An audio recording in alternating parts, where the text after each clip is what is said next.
An emotional ceremony at the White House yesterday. President Obama signed a bill honoring the memory of 4 young girls killed in 1963 by a bomb planted at the 16th Street Baptist Church in Birmingham, Alabama. The bombing shocked the nation and helped propel the historic Civil Rights Act through Congress the following year.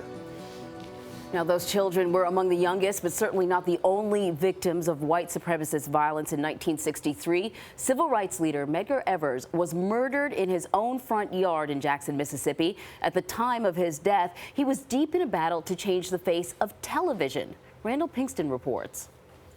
We're not just interested in voting so that conditions will be improved for Negroes. We want conditions improved for everybody. That was Medgar Evers on CBS News in 1962. But when Evers was fighting for civil rights in Mississippi, he could not get on the news in his home state.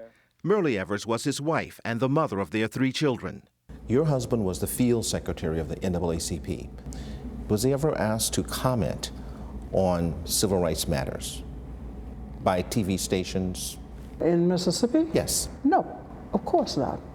Few people of color appeared on Jackson, Mississippi's main TV station, WLBT. It was a form of suppression. Myrlie Evers recalls how the screen would sometimes go dark even when black entertainers came on. We were blocked from seeing successful people of our own race appear anywhere. I can recall my eldest son saying to me, "Mommy, the television's broken again." As the civil rights movement grew, the dominant point of view on WLBT was from the segregationist Citizens Council. The civil rights proposals currently being studied by the Congress. These range all the way from blackmail to bribery to threats. For 6 years, Evers wrote letters to the station pleading for equal time and was turned down repeatedly by station manager Fred Beard. He was a militant segregationist. He was deeply ideologically involved in maintaining white supremacy in the South. Former Mississippi Governor William Winter says 99% of white Mississippians were segregationists at the time. So was he. On local TV and in the local media, the print media, it was a one-sided story all the way. But Evers did not give up. What kept your husband going? His determination to do whatever he could possibly do to turn this state and help the nation accept us as citizens with full rights of citizenship.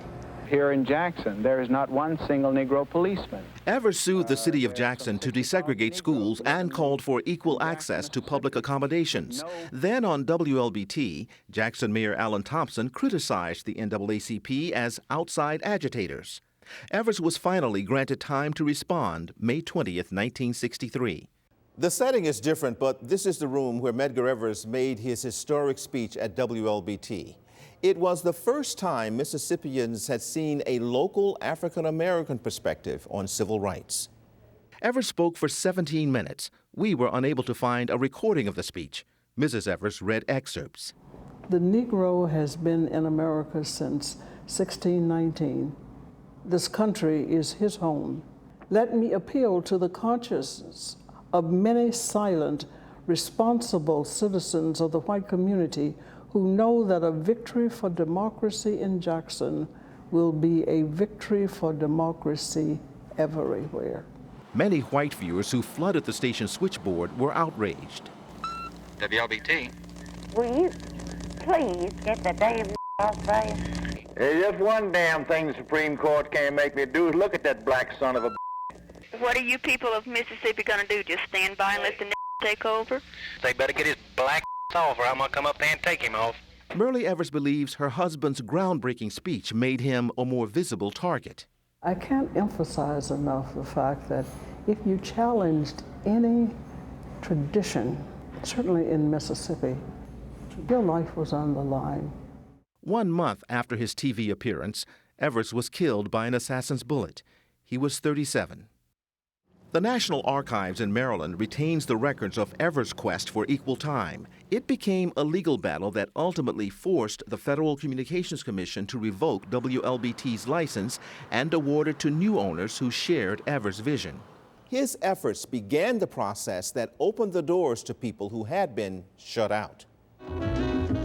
That's me in the blue blazer and orange shirt. I got my first on-air job at WLBT in 1971, anchoring the 10 o'clock news. More blacks are registered to vote now than ever before in Mississippi's history. The station became and remains an industry leader in diversity, and it began with Medgar Evers.